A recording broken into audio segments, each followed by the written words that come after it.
we've been doing the history of modern Babylon, the Omega history of modern Babylon, comparing it and contrasting it with the history of modern Israel.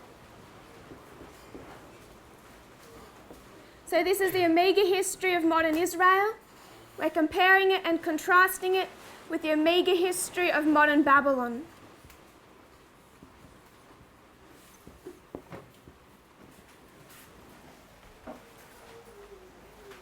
We began back in the Alpha history quite some time ago now, quite a number of classes back, and we compared and contrasted this history of the First and Second World War.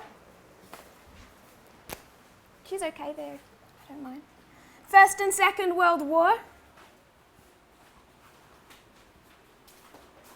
World War I and World War II. We compared and contrasted that with the first and the second angel's messages. We showed how 100 years apart Satan was counterfeiting the work of God in restoring modern Israel. We lined up 1798 with 1899, 1844 with 1945, November 1, 1850 with November 1, 1950, 1863, 1962, 1888, 1989. And that's when our history came to a stop, that history, that Alpha history. We saw 1888 and 1989 as this history of war between two factions, the leadership and those who are coming up with new, supposedly radical theology. 1888, that's Butler, leadership against Wagner, a relative comparative nobody. Compared and contrasted that with 1989, you have John Paul II, leadership, fighting against the Jesuits who had been coming up with radical new theology. And what was that new theology, Sister Jennifer?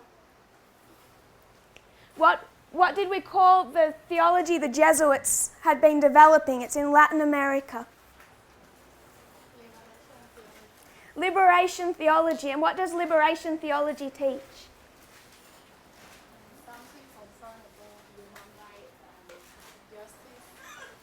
They're all concerned about human rights, social justice. This developed in Latin America. They were engulfed in civil wars. What particular country did we discuss? Do we remember? El Salvador. What was the right-wing slogan of El Salvador? What was the right-wing slogan? Do you remember, Sister Elizabeth? Does anyone remember? What did they used to chant?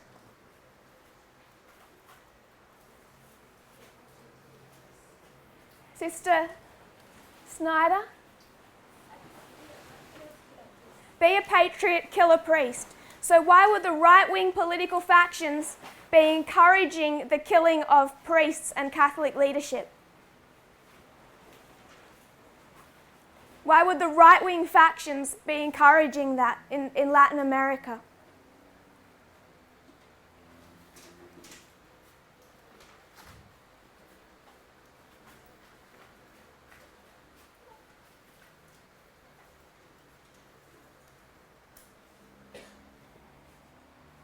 Remember in 1989, they killed 6 Jesuit priests in El Salvador.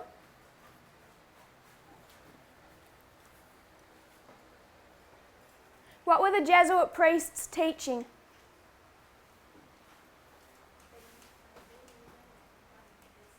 Sorry? They weren't teaching that then.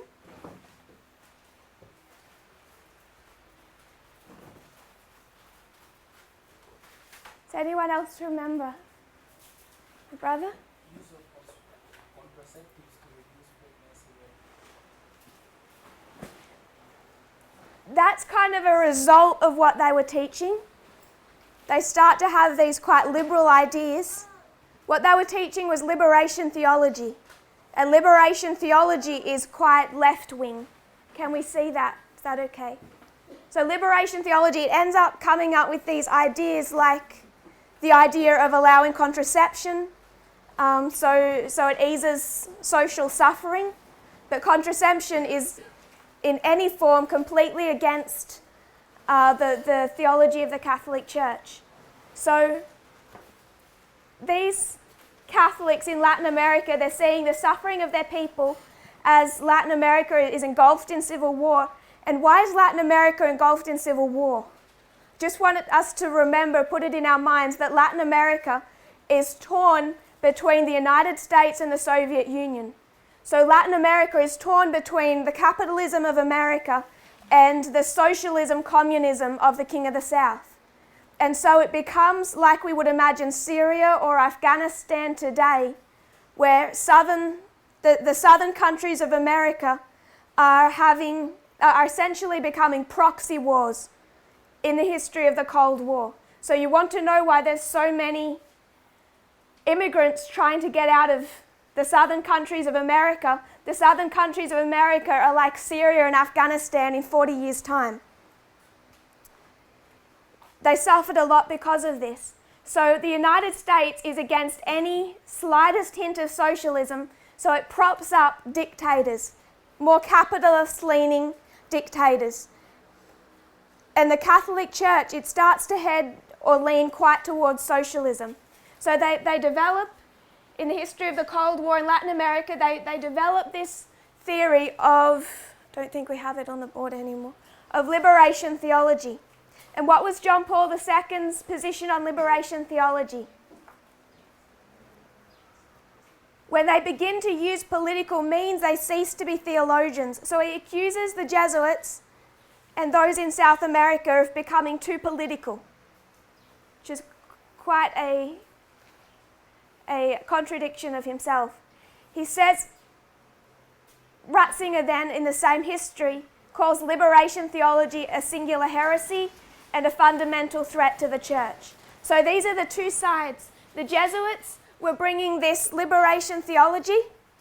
We just abbreviated it here into LT. And John Paul II believed in taking down the Soviet Union. So each one was half right and half wrong. The Jesuits they weren't driven by the need to take down the Soviet Union. They didn't see that calling. They were promoting a new theology, but John Paul II was promoting the defeat of the King of the South. Both half right, half wrong. We come to 2001 and we mark the first and the second angel, Ratzinger and Bergoglio. Ratzinger here begins the work of cleaning up the Catholic Church, and what is the crisis the Catholic Church is in?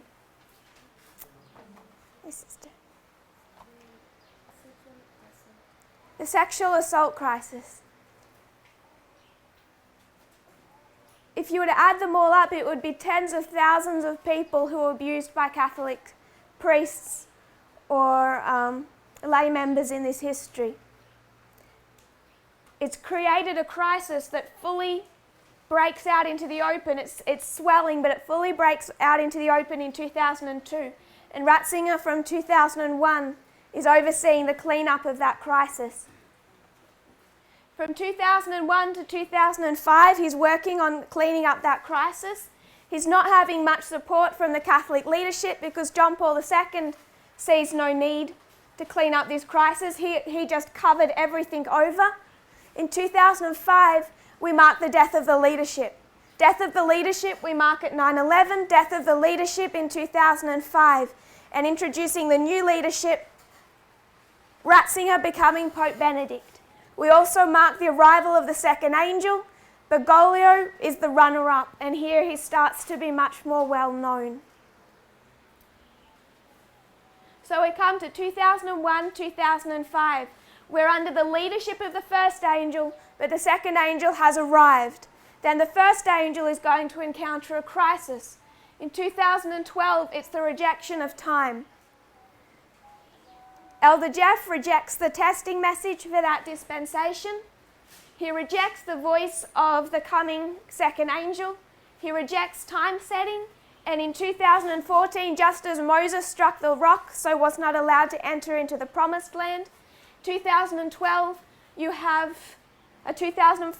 have the transition from Moses to Joshua, or Elder Jeff to Elder Parminder, the empowerment of the second angel, transferring leadership.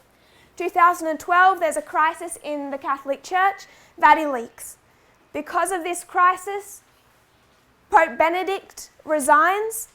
2013, you have a transition from the first leader to the second leader, Benedict to Francis. The second angel empowered. 2014, he begins to restructure the Catholic Church. Two things happen in 2014. First, we discussed the synod on the family. That was described with what word? What did he do to the synod of the family?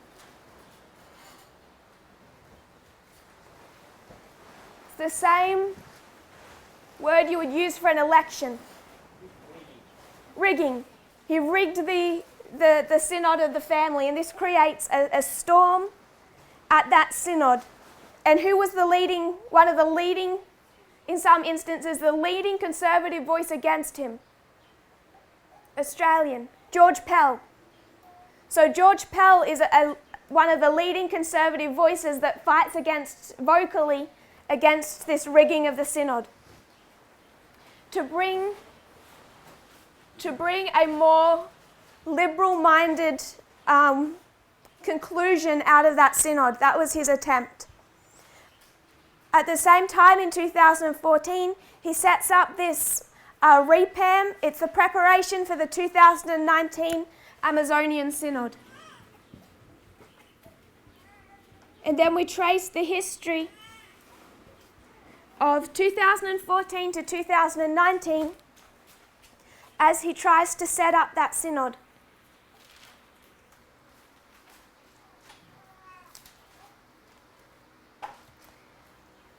We discussed April. Before we touched on this Amazonian Synod, we went back to April because in 2013, Pope Benedict retires, and what promise does he make? What's the promise, Brother William? He's going to remain silent. He's going to remain silent. So he's not going to interfere with the work of his successor. That's his promise. More than a promise, that's really what's required of him. So 2013, he makes the promise that he's not going to interfere with the work of his successor. April 2019, he breaks that. He breaks that promise for the first time openly. In April 2019, what happened? What happened internally in that year? Sister. What happened inside the movement, April 2019? Early April.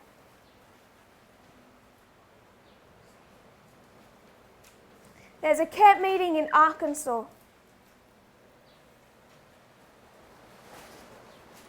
You know, externally, we just discussed Pope Benedict speaking out, undermining his successor, Pope Francis. He does that in early April of 2019. We compared and contrasted that with early April 2019 internally. There's a camp meeting in Arkansas. Elder Jeff is speaking. Do you know what he presents?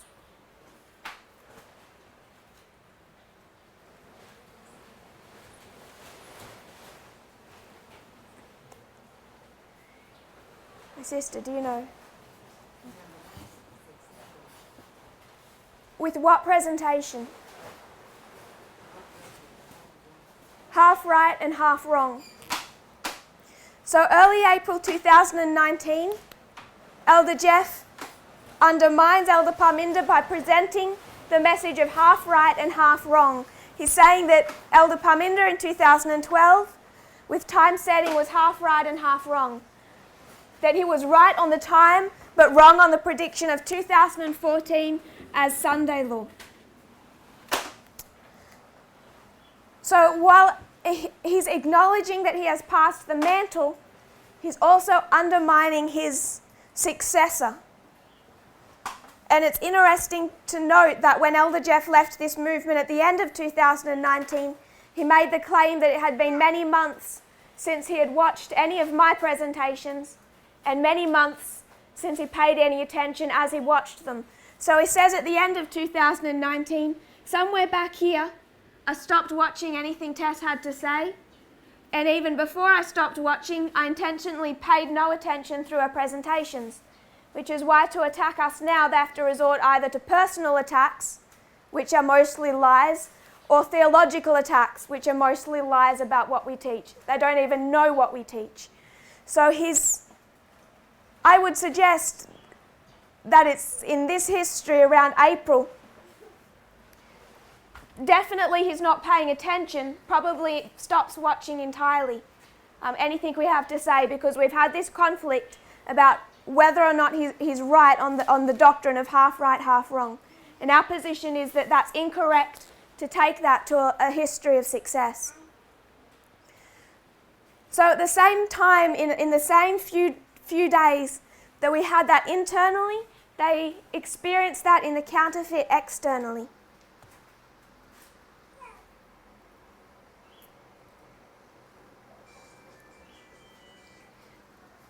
We discussed that with the Guardian article. This is the article down here that I suggested you look up if you want to know about that history. It's the Guardian, April 20th, 2019.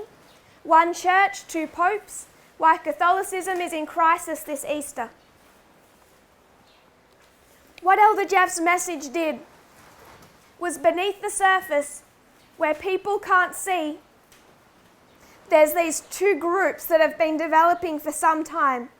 And he would refer to them, because I think Elder Jeff knew it as well, that there was the disciples of Jeff and the disciples of Elder Parminder. Two groups of disciples. And they all knew that. So they both knew that there's two groups, disciples of the first angel, disciples of the second angel, and that has been somewhat beneath the surface. But when Elder Jeff starts speaking in this fashion, it gives added incentive for the people who consider themselves disciples of Elder Jeff, not of Elder Parminder. He may now use the name minions to ally themselves more closely with Jeff. It starts to polarize this movement, dividing us more neatly into these two groups. Those who accept the first and those who accept the second. The same thing happened with the external. When Pope Benedict speaks, he's representing conservative Catholicism, and that starts to show or to demonstrate the polarization between the disciples of Benedict and the disciples of Francis. They're also equally torn. We read some of this article. It spoke about Benedict's retirement as being the first in 600 years. It says Benedict has mostly kept a respectful silence, ignoring the ever louder pleas of traditionalist Catholics who want the 92-year-old to join them in opposing Francis's reform agenda. So this article is acknowledging these two groups within Catholicism that has been developing.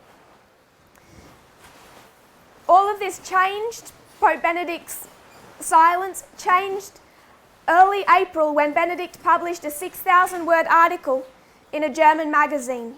It blamed the sexual abuse scandal on the 1960s sexual revolution and the homosexual cliques that allowed this lawlessness to infect seminaries. So he's saying that it's this immorality that has brought the sexual abuse crisis. And that's quite easy to disprove. They've had abuse well before 1960. Some of this abuse goes back prior to any type of sexual revolution or liberalism that came into secular society. In fact, you can go back hundreds of years and see that this is not a new problem. They have accounts going back to the 1300s of child abuse. So it's quite easy to prove Pope Benedict wrong. But for those who are conservative, that's the lens through which they see this crisis. Pope Francis the Reformer is being challenged by his conservative predecessor, who now has the far-right backing, including that of Steve Bannon. So note what the Guardian is saying. It says Pope Francis is the reformer of the Catholic Church. They all know what he's doing, that he's restructuring and reforming the church. but he's being opposed by his conservative predecessor, who has the far-right backing of Steve Bannon. We spoke about that, how conservatives allied to Steve Bannon wear shirts saying Benedict is my Pope. They're open about their loyalty to Benedict. It goes on to say that Francis and Benedict represent opposite poles of Catholicism.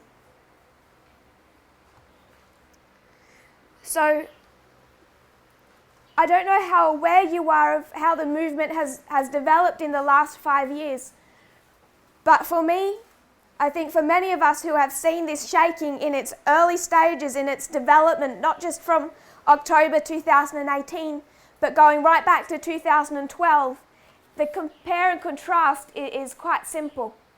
That you've had these two voices of the first and the second, and you've had this polarized movement between the voice of the first and the voice of the second. The voice of the second doing a work of reforming. And essentially those Catholics not supporting Francis, their mindset is much the same as we find that of FFA and their followers. We spoke about that. So we spoke about REPAM, and then we spoke about the Amazonian Synod, and we started to show how these two information streams really broke into the open in the last months of 2019. I want to read from an article of The Guardian. So this is another article. I'll put it here. It's also The Guardian.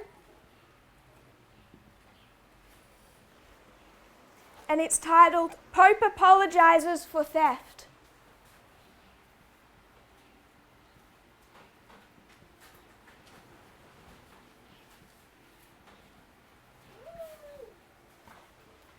Pope apologizes for theft of the Amazon statues.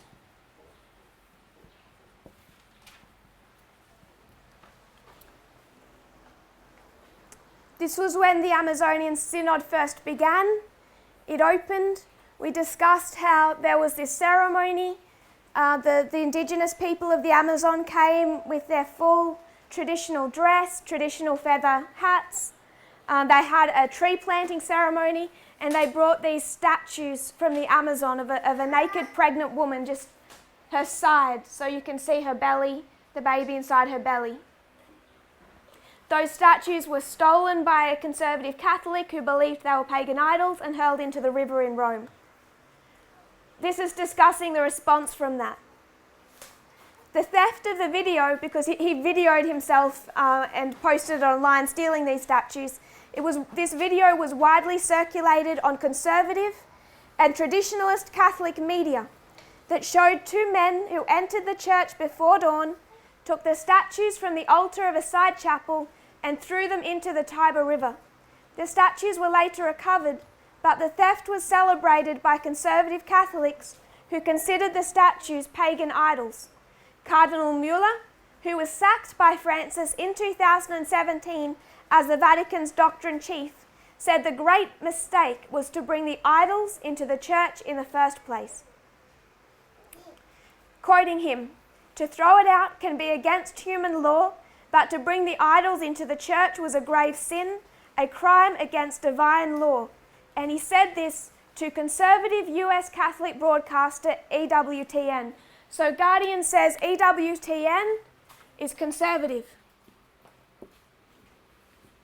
We don't need to say they're conservative. Just normal media will tell you that is their mindset. They're a conservative US Catholic broadcaster. Then it goes to the Vatican, the editorial director, Andrea Tornielli. He says, in the name of tradition and doctrine, their conservative beliefs, they contemptuously threw away a symbol of maternity and sacredness of life. Then it quotes National Catholic Reporter. In their editorial on this incident, it says, "We do not use the term racists lightly, but what else is it?" Asked the National Catholic Reporter, a progressive Catholic magazine. So the Guardian says conservative EWTN, progressive NCR. EWTN says the statues equal pagan, idolatry. NCR says statues equal sacred life, and those guys, the conservatives, are all racists. So NCR gets quite pointed in their response. The theft, still quoting The Guardian. Earlier this month, so at the beginning of this Amazonian conference, Pope Francis spoke against those conservative critics, that the critics had spoken out against the Amazonian, the traditional dress, saying it didn't look Catholic enough. They shouldn't have been able to wear their traditional dress inside the Vatican and their traditional headgear that was quite ornate, if you can imagine, not the same, but of a similar mindset as the American Indians with the feathers. So the conservatives attacked their traditional dress as not being suitably Catholic and being ridiculous. And Pope Francis responded. He said that those words of the conservatives were offensive and that the feather headdress is no more ridiculous than hats worn at the Vatican. So Pope Francis says, you think their feathers are ridiculous? Have you seen yourself in the mirror, essentially? The theft of the statues underscores the depth of conservative opposition to Francis and his agenda focusing on the poor, the migrants, and the environment. So Guardian is saying this incident is showing the depth of conservative opposition to Pope Francis and his agenda focuses on poor, migrants, and environment. And isn't that liberation theology? His agenda is encapsulated by liberation theology. That's the disagreement. Do we have any questions or thoughts so far? We've just been going through history, really.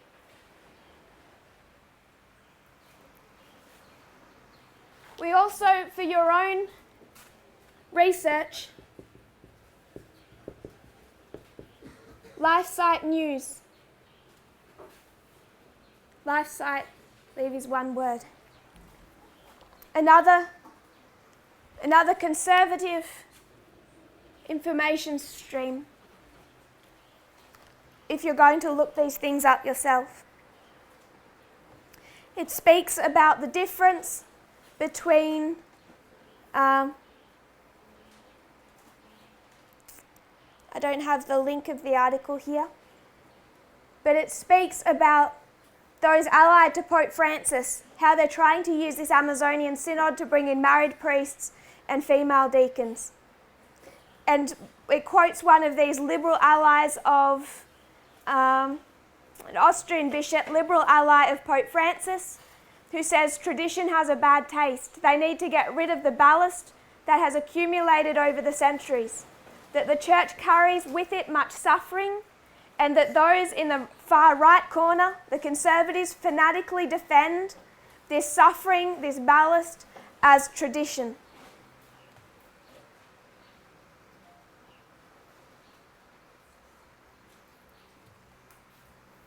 Quoting from National Catholic Reporter, I just want to give a couple quotes of them to drive in the point. Quoting from NCR, they say, EWTN could be counted on for the kind of ridiculousness as they fretted about a tree planting ceremony that they and other critics of Francis considered pagan. J.D. Flynn at the Catholic News Agency picked up this refrain, noting, the identifiably Christian aspects of the Amazonian indigenous rituals have often taken place alongside unidentified images and sculptures, and with the incorporation of rituals of unclear origin. That has led to confusion. The charge of confusion has been levelled at Francis before, always by people who like their religion black or white. Why is the carved image of a pregnant woman so tantalising to these critics? But they have not a second thought for the Egyptian obelisk in the centre of St. Peter's Square, nor the fresco of the Delphic Oracle in the Sistine Chapel. Remember that Philistines in earlier generations wanted the nudes on the Sistine Chapel covered. So it's highlighting the hypocrisy of the conservative position in Rome.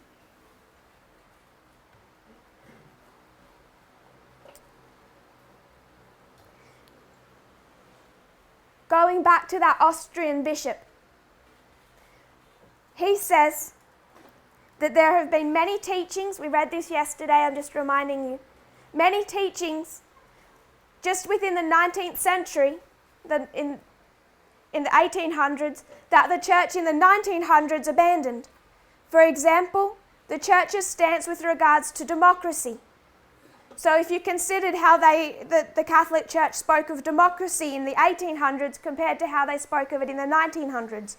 So what this Austrian prelate is saying is your position on democracy changed from the dispensation of the 1800s to the dispensation of the 1900s. Then he says, your position on religious liberty changed between the 1800s and the 1900s. These other novelties, which would have been heretical only less than 100 years ago. So they're arguing, as we spoke of yesterday, they're arguing about dispensationalism. This side believes in dispensationalism. This side believes in eternal tradition.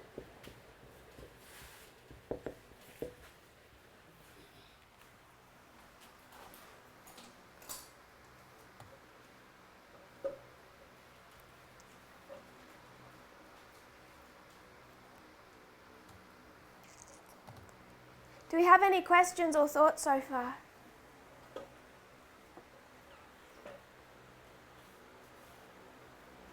Can we see the compare and contrast from particularly 2014 to 2019? We're all okay with that. We come to 2019, we have this Amazonian Synod, and the conclusions of that Synod is they write, as they do in every Synod, as they do in 2014, they write this document that gives the conclusion of the Synod. And the conclusion that they're giving is they're sending this document to Pope Francis, and they're recommending that he, in the Amazon, introduces married priests and also introducing female deacons. So that document was formed in 2019 from that Synod. Pope Francis is yet to, but expected soon, to give a public statement on his acceptance of that document. So we spoke about the conflict in April. April, we have this division blow into the open internally. When does it come to a head? Internally. First of all, we have half right, half wrong in April. That sets the tone. I want to go back. I want to mark in 2018.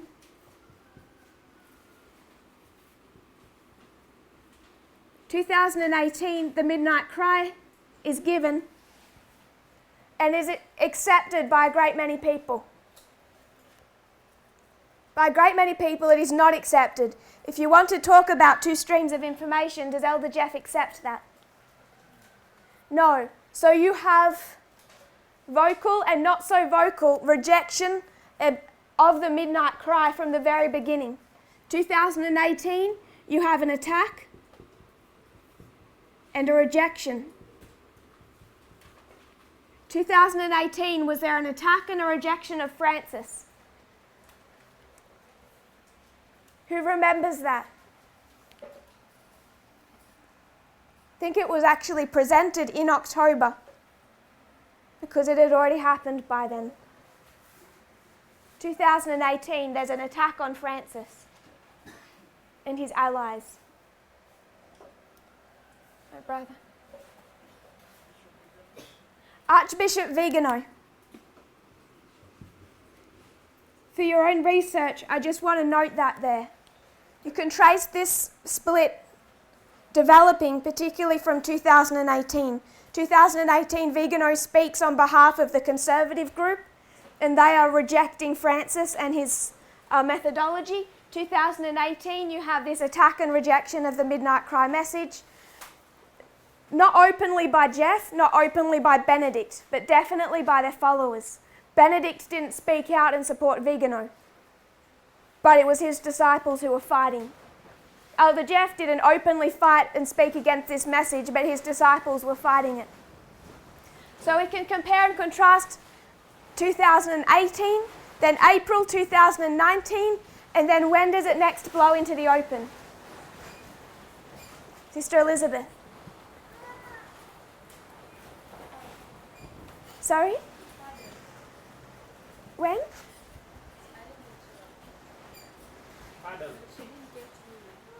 Oh. The internal shaking. I said that it's been developing for years, these two sides, the two sides of disciples, but it blows into the open. It becomes wide and public. 2019, what month? September. So if you were to mark September 2019, you see these two sides.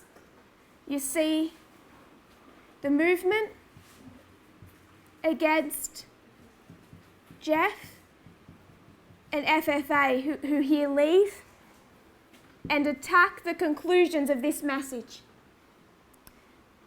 So in 2019, it's all come to a head with this Amazonian Synod. And what does Pope Benedict begin to do? I want to quote here. This is a good article Sister Solange sent me. It's from the National Catholic Register. Is the National Catholic Register liberal or conservative? It's conservative. Remember to check the difference between National Catholic Reporter and National Catholic Register. National Catholic Register is conservative. They're not the same news site. This is from the National Catholic Register, January 14, 2020. It's talking about a book that was released recently that was written by a prominent cardinal and by Benedict. So it's been co-written. What was that book called? We only touched on it as we closed yesterday. From the depths of our heart. I'm going to quote this article. This is National Catholic Register. Put the articles here. I'll just give the first few words for time. Unpacking the Benedict Cardinal book fiasco. If you put that in, it should come up. National Catholic Register. Unpacking the Benedict XVI Cardinal Sarah book fiasco. The book's rollout caused a backlash against Benedict, appearing as co-author of the book, even though it appears the Pope Emeritus had given at least tacit approval, prior approval, for the full manuscript. So what is Pope Francis hoping to have changed through the Amazonian Synod? What is he hoping to bring in?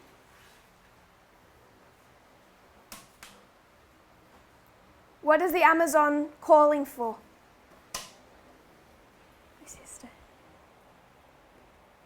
The Amazon region, what do they want from Pope Francis? It's not just them, it's Germany, it's those liberal Catholics worldwide. My brother.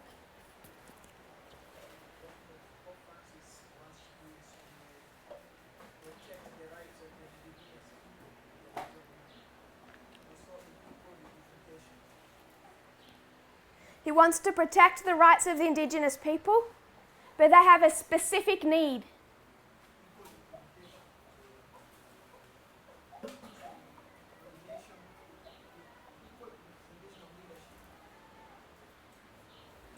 My sister.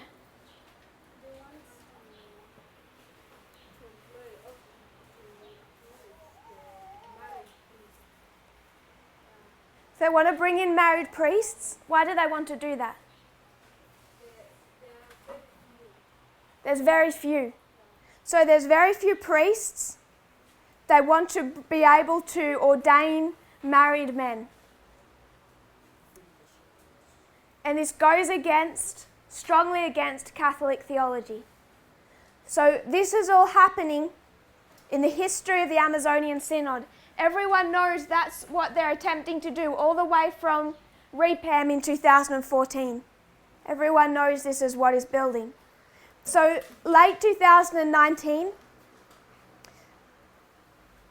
this Cardinal Robert Serra, he writes to Pope Benedict. They have some communication, and he asks Benedict to give him some feedback. Remember, Benedict, what's he known for in the Catholic Church? He's their chief theologian. So Cardinal Serra writes to Benedict and says, give me some text, some information about why priests cannot get married. So can you see the conflict already? When did he write to Benedict?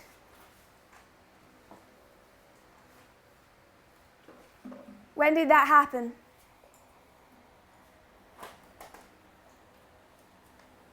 Do we know?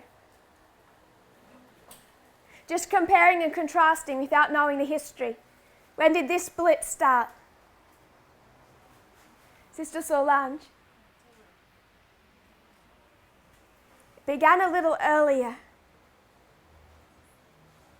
I'm looking for not when it became public, but when Benedict started writing to him. When they started writing this book opposing Francis.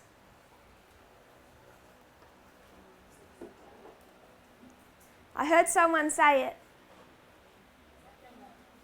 September? September 5, so beginning of September.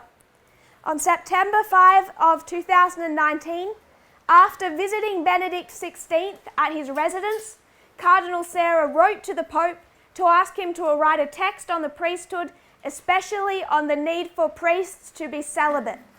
So Pope Francis, he's got this whole Amazonian Synod in the works. Everyone knows what it's about.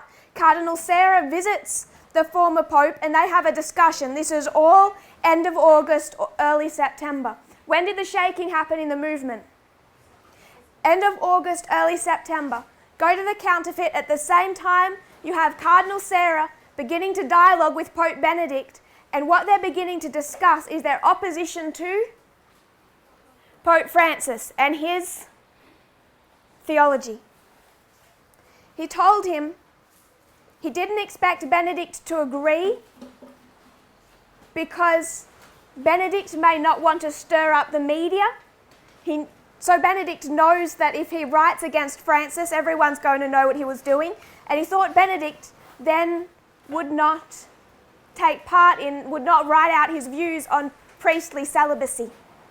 On September 20, Benedict replied, saying he had begun to write a text on the subject, and Cardinal Serra encouraged him to finish the task. On October 12, Benedict gave him a long text, and Cardinal Serra thought it too profound and lengthy for a newspaper. He therefore proposed to the Pope the publication of a book, integrating the text of Pope Benedict as well as the views of Cardinal Serra. So on October 12, he sees that all Benedict has written in support of priestly celibacy, that they can't get married, and he decides that this is too long and too profound, it needs to be put into a book. They start to exchange views and documents, and then on the 19th of November, he sends the completed book to Benedict. They had jointly decided the cover a common introduction and conclusion, the text of Benedict XVI, and the text of Cardinal Sarah. So every part of that Benedict is aware of, he's seen, and he's approved. On November 25, Pope Benedict expressed his great satisfaction concerning the sections prepared in common and wrote a key sentence, quoting Benedict, "For my part, the text can be published in the form which you have planned." On December 3, he visited Benedict to explain our book would be printed over the Christmas holidays and released January 15, and he would bring him the work at the beginning of January after returning from a trip to my homeland. Following the announcement of the book, which first appeared in the French newspaper on January 12, a storm of criticism ensued against the Cardinal and Benedict, portraying both of them as at odds with Pope Francis and criticising the Cardinal for using Benedict in his dotage. Cardinal Sarah, widely seen as an honest man of integrity, said in his statement, "The polemic, I think they mean politics, which has aimed to tarnish me for several hours by implying that Benedict was not informed of the appearance of the book from the depths of our hearts is completely despicable.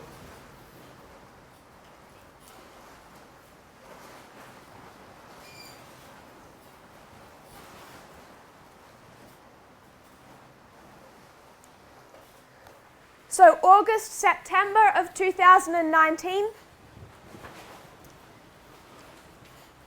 you have Benedict and this cardinal, and they're putting their views together knowingly, willingly, knowingly, contradicting the work of Francis. And this has really, in essence, polarized the two sides within Catholicism, followers of Benedict and the followers of Francis. Because now, how do you know what to believe? Are you for priestly celibacy or are you against priestly celibacy? You are forced to pick a side. So this has polarized the Catholic Church in that fashion.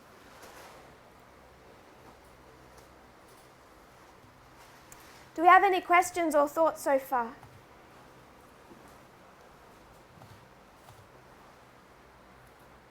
Can we all see the compare and contrast we've been constructing? Two leaders, two sets of disciples, all the way from 2013, 2014. You have the development of this history. There's an attack on the second leader in 2018. There's an attack April 2019, and then it blows into the open. Two polarized sides, August, September 2019. You can say the same thing for the internal or the external. Does that make sense?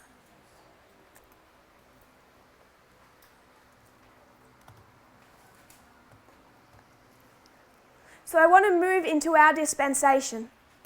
We have 2019 Paneum Sunday law. What do we know happens internally in this history? Give me a line.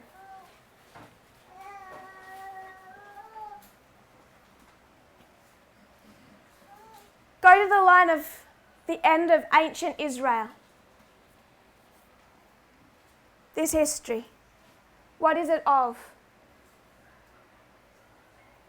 What's this waymark? End of ancient Israel. It's the cross. After the cross, what happens to the disciples? They're all scattered. They've got no direction. They go back to their secular employments. And then what's this waymark? Pentecost. What happens just prior to Pentecost?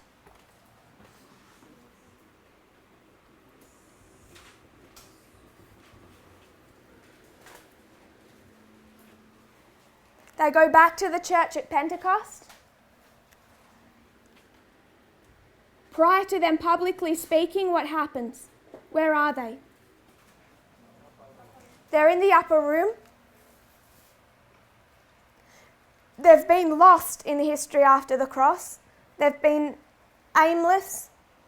They have no clarity on what they're meant to say or do. You've had Judas leave. There's all of these issues. They're in a scattering time. And then as you come up to this history, they come into the upper room and they understand parable teaching, they come into unity and they're given power. Does that make sense? So what happens in this history? You have them from being scattered and torn to being gathered. And then for the Jewish leaders, they've crucified Christ. They've seen his disciples torn apart. They come, they see nothing until here. Prior to Pentecost, we know that there's a development, that they're being gathered, they're given a message. That message is all based on parable teaching, by the way, which I think we're all aware of. And then here, they're ready to do a work. Does that make sense? And from being a few, how big do they grow? This is the development of the early Christian church. Is that okay? And then at 34 AD, they go to the Gentiles or the world. So compare and contrast this history. If we can compare and contrast all of this, do you think we can compare and contrast this? So here, this is the waymark of the cross. So what happens within the Catholic Church? They have been torn and scattered. They have been through their own shaking. They're continuing to go through that shaking, much as we are still going through ours. The division has occurred, but they're still in this difficult time period. Then we come up to this history. We know that they must begin to get their house in order, yes? We get our house in order, they get their house in order. And then from Panium forward, they begin to rise. And at the Sunday law, the deadly wound is healed.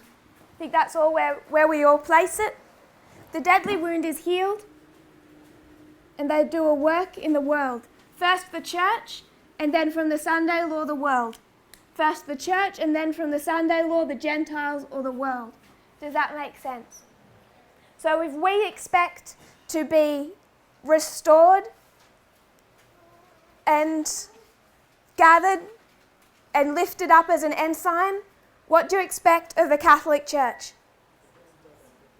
Whatever they look like now, however divided they look like now, you know what's coming for them, because of however divided we look like now, we know we're in a history of success, and that is what it's going to look like. Do you have any thoughts on that point? We've compared and contrasted our history from 1798 to 2019 to 2020. So we've done a compare and contrast all the way from where we're standing now back to 1798. All that we're saying is if that compare and contrast from true to counterfeit works for that time period, then we can project into the future and know what is coming for the counterfeit, just as we know what is coming for us. Any thoughts or questions on that point? Yes. You compare and contrast the line of the apostle and others. So now we have a 34 AD, which is Sunday law. And in 34 AD, the apostle they went to the Gentiles. The same to us. So, but here, what does Catholic do going to the world? To do what?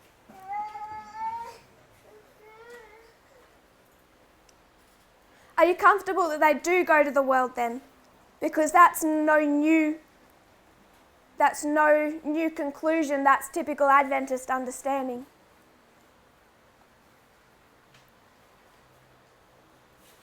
You're happy that they go to the world at the Sunday law.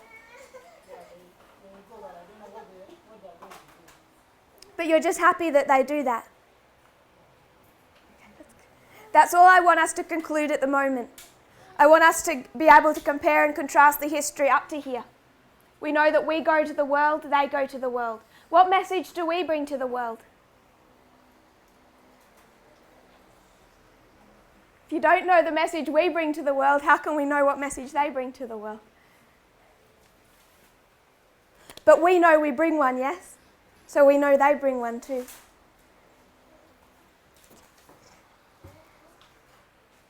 And everything prior to the Sunday law is internal. Internal preparation to do that work.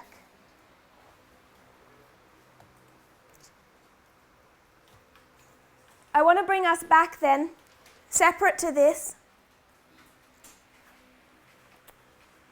Does anyone mind if I erase the top line?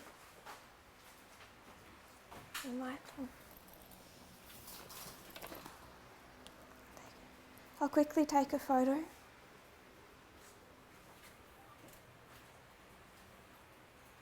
I'm going to erase that top line because I just want to quickly, briefly remind us of World War I.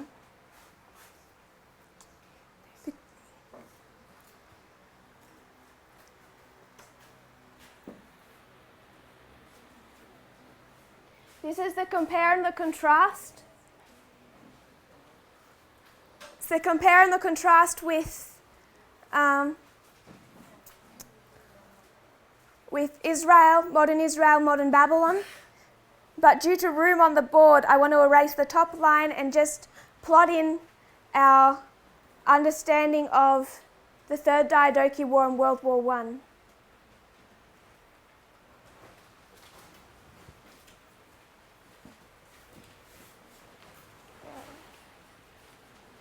Tell me when I can go.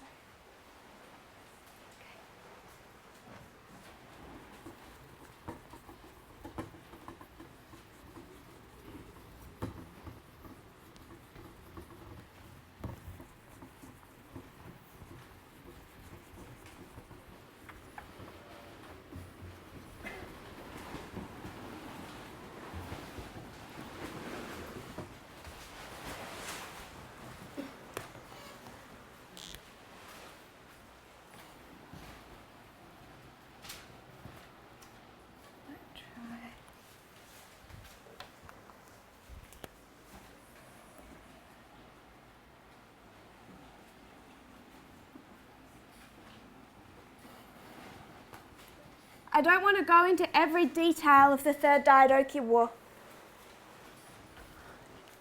Just specifically highlighting the points that become relevant for our study. We all understand how we have World War I and World War II, and we've applied them to World War III. Connected to World War I and World War II is the Third Diadochi War and the Fourth Diadochi War. Does that make sense? The Third Diadochi War connects us to World War I. We can take both of them into our own time, and then we take the Fourth Diadochi War, World War II, and bring them into our own time. So we could do this study with all of those wars. I want to particularly just highlight, though, the Third Diadochi War. That's the one that brings in what's relevant to our study. So you have the Third and the Fourth Diadochi War alongside World War I, World War II. You combine them to equal World War III. So when we go to the Third Diadochi War, we see that it has the same parties, the same opposing sides as in the Fourth Diadochi War. Just like in the First World War, you have the same opposing sides as in the Second World War. Germany against the Allied forces. Germany against the Allied forces. Though they were called differently in the first, but it's the same concept. So when we go to the Third Diadochi War, we find Antigonus. And Antigonus is, who does he represent? The king of the north. So it takes us back to the time of the end. It takes us back to 1989. And in 1989, you have this conflict between the king of the north, Antigonus, and who? Antigonus here, is he a sole superpower? No. There is an extremely powerful superpower opposing him. Who is that? Eumenes. So it's Antigonus versus Eumenes. Two superpowers, both resisting or holding back the strength of the other. Antigonus versus Eumenes.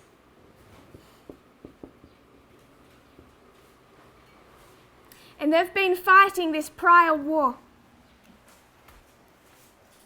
We mark the time of the end as the conclusion of this war.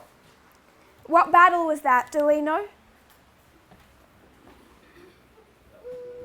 It's the battle.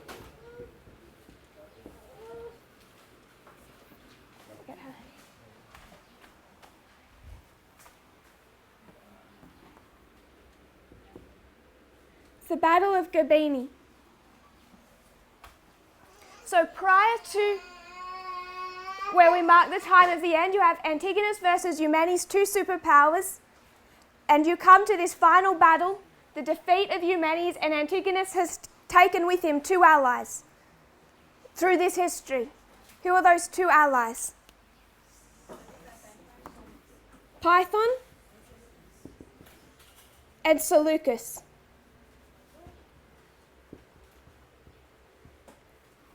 Now Python, he fought in the army of Antigonus. Did Seleucus fight in the army? No, he didn't engage in the fighting, but it was moral support. Python engaged in the fighting.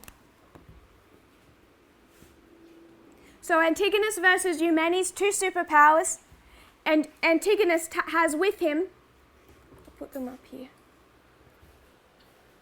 Python, and as moral support, Seleucus. Seleucus did do some skirmishing, but he was not part of Antigonus's army. At the Battle of Gabini, Antigonus defeats Eumenes. How did he defeat him? So it wasn't in the battle. He used elephants. Elephants created a cloud of dust. He went behind enemy lions and took the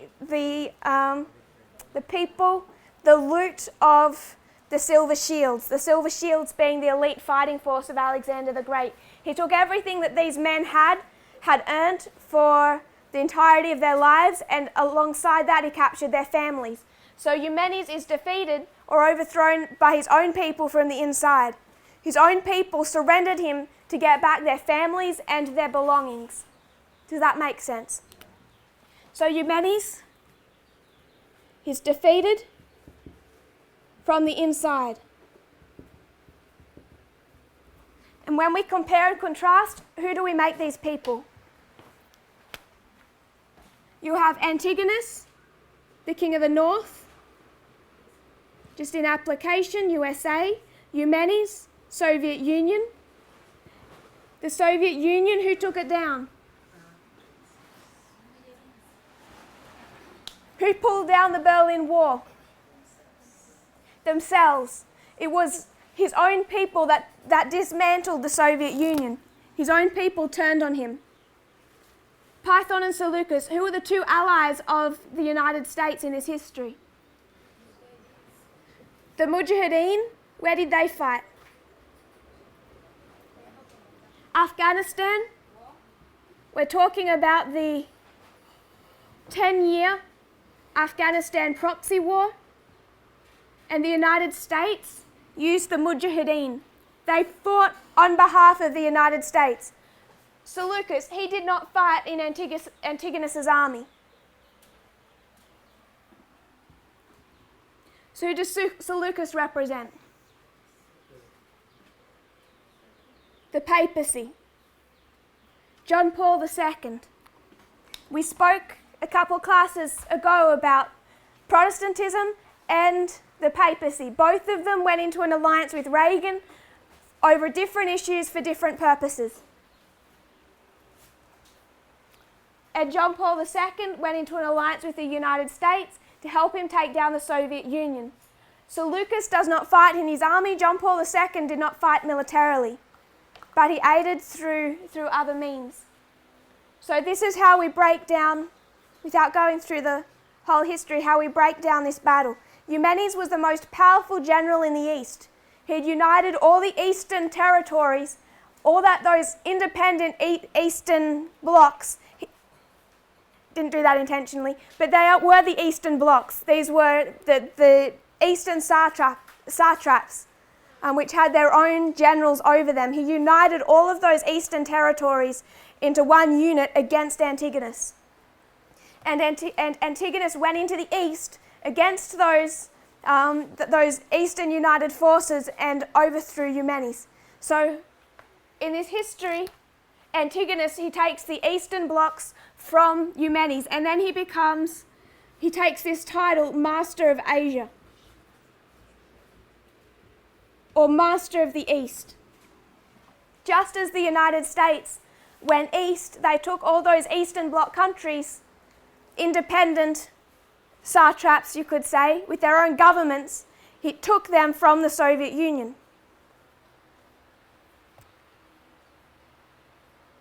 So after this battle, Antigonus becomes a dictator. We come down to our line, and from 1989 to 1996, who gained power? The Mujahideen. Who did they turn into? The Taliban. So the Mujahideen renamed themselves, rebranded as the Taliban, but they're the same thing. We get more light if we can compare and contrast this history with World War I, but we won't do that for time, because World War I will give you what incident? Here. What's this in World War I?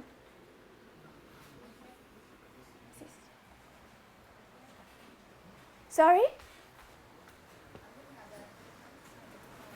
I can't hear you, sorry, I got the two fans. The Black Hand. They assassinate the Archduke. So there's a terrorist attack here that sparks World War I. We would need to do the line of World War I to see that more clearly.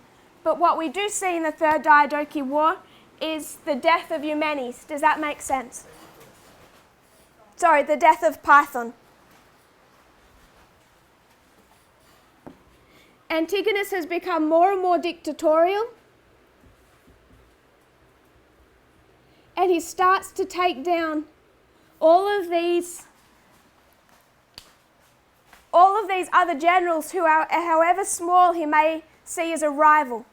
And Python, he becomes powerful in his history, more powerful, after the Battle of Gabin, and Antigonus, feeling threatened, has him killed.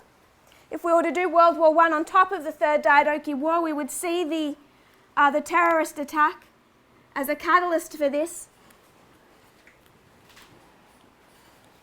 But what it gives us, this waymark, is the Afghanistan War.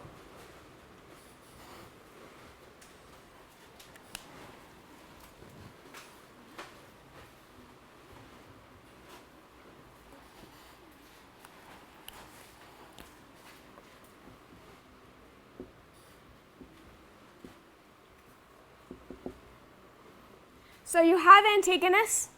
He's being restrained by another superpower, Eumenes. He's got two allies, Python and Seleucus. He's going to defeat his eastern enemy, take the Eastern Bloc, and then become more and more of a unilateral power or a dictatorship. Python, one of his allies, is going to become more powerful, so Antigonus is going to have him killed. And then in this history, as he's becoming a dictator, Seleucus ends his alliance with Antigonus and joins the other side. So when we compare and contrast that, we see the United States fighting the Soviet Union, two superpowers. The United States goes and takes the Eastern Bloc from the Soviet Union, which is given to the United States or overthrown from the inside. The United States had two allies, the Mujahideen in Afghanistan and the support of John Paul II, the two other allies that brought down the Soviet Union. The Mujahideen become more powerful, they become the Taliban. In 2001, when that terrorist attack strikes, the United States goes back into Afghanistan and overthrows the Taliban, not because the Taliban attacked the Twin Towers or played a role in 9/11, but the Taliban were allowing Al-Qaeda to exist in Afghanistan. So the Taliban is not Al-Qaeda. I want to make that point. People make them the one thing, but they're not the one thing. They're entirely separate, different things. The Taliban is the government of Afghanistan, was the government. Al-Qaeda is a terrorist organisation that floats around the Middle Eastern countries. The Taliban played no role in September 11. But because the United States thought that they were allowing terrorists to live in Afghanistan, which they were, they invaded Afghanistan and overthrew the Taliban. It was a bad move. They could have attacked Al-Qaeda and not tried to destroy the Taliban. They didn't need to destroy them, and that's why this war is still going 19 years later. They recognise their mistake now. But they overthrew the Taliban government. And when they do this, what happens through this history, what happens to their alliance with John Paul II?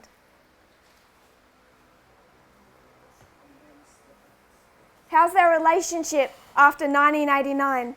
United States and John Paul. It's not good. Just after 1989, you have what war? Sister Jennifer, what's the war America goes into just after 1989?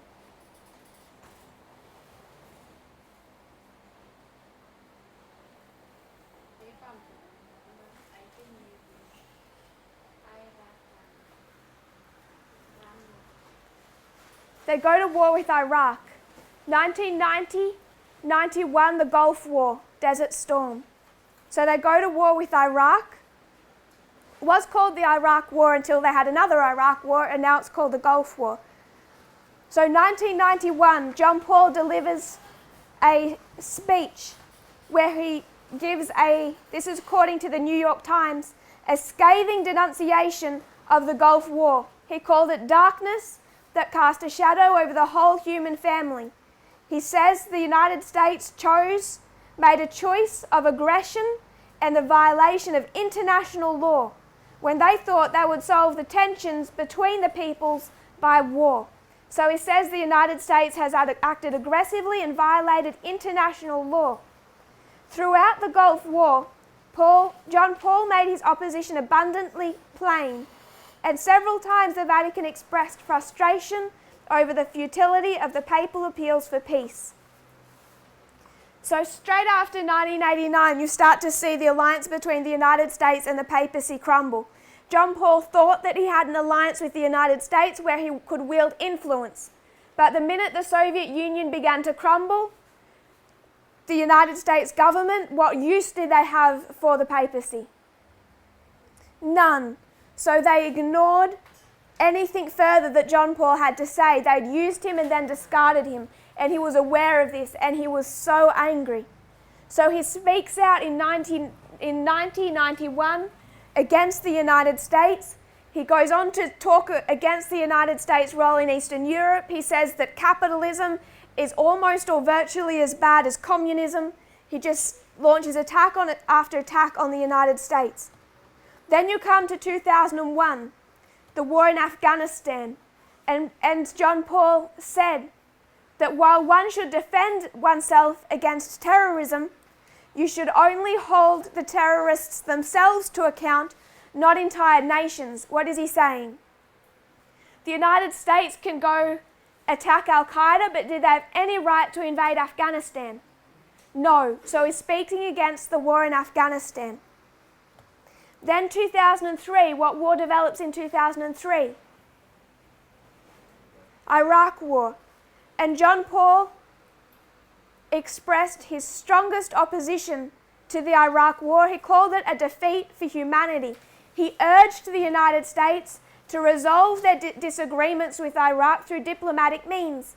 He said no to war, quoting him, no to war, in an exhortation over Iraq. He's ailing in this history. He dies in 2005, so 2003, it's just 2 years before his death. He meets with George Bush, and it says that he was barely audible. He's aging by this stage. But he's urging George Bush to, as quickly as possible, return Iraqi sovereignty.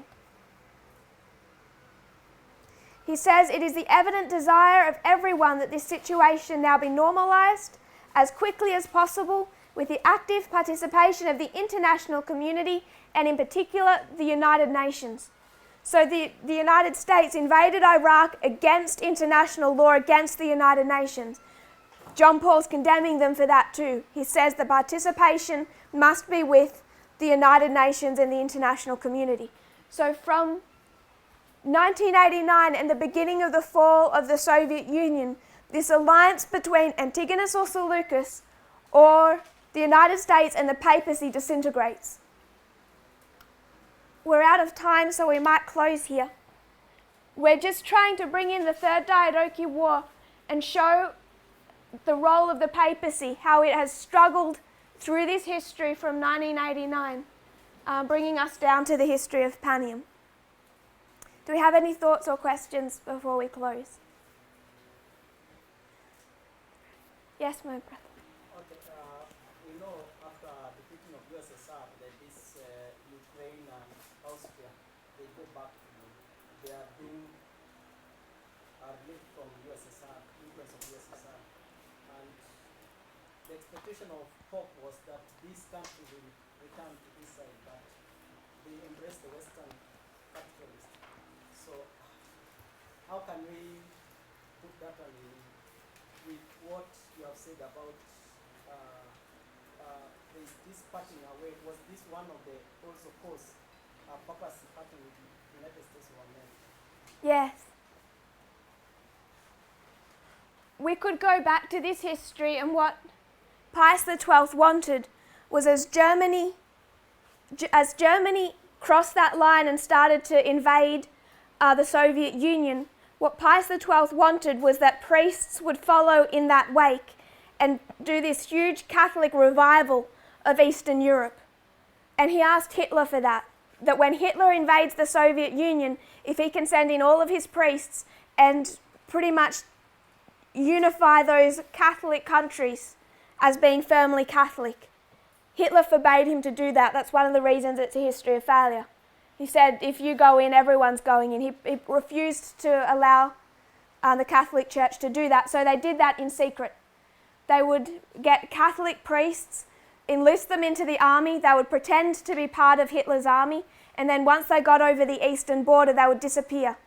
And they'd go to someone's home and they'd start doing mass and recruiting people. So Pius XII in this history was expecting, after Germany or the King of the North took over Eastern Europe, that whole bloc would become Catholic. And at least in the moral sense, in the way they operate, which really becomes political, that they would be following the leadership of the Catholic Church, not Hitler. That failed. John Paul II expected the same thing. As the United States took Eastern Europe, he expected all those Catholic countries to look to their priests for authority. So the priests would guide the people, start introducing all of the Catholic doctrines, and there would just be this massive Catholic takeover of Eastern Europe. And it failed with Germany, and as much as he saw the defeat of the Soviet Union, that also failed. Because as you told us, is what you said, they turned to the West, to the United States. They didn't want Catholic contraception. They already had so many children and such a heavy financial burden. They wanted some of that Western freedom and lifestyle. So they did not turn to the leadership of the Catholic Church. They turned to the leadership of the United States. So that is an accurate point, but I just wanted to draw your attention to that it fits in both histories.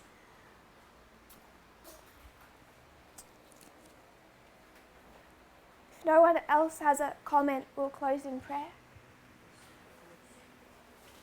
If you kneel with me.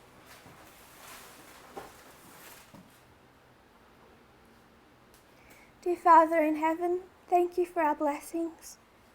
We know that there is a difficult time now in this movement. Lord, we look forward with hope that you will We know, Lord, that you will gather and restore us as you have promised. I pray, Lord, that you grant us courage for this time. May we do what is necessary to be prepared for it, to come into unity. Lord, we know that Satan is active. We don't understand all of what is currently in development. But Lord, through your lines, through the prophetic glasses you leave to us, we can see that it is verily being fulfilled accurately. Lord, may we be as strong as possible. May each one see their responsibility to implement what they know, to teach, to become strong in this message. May each see their responsibility to take up a part of this work. I pray, Lord, that you help us to this end. In Jesus' name, amen.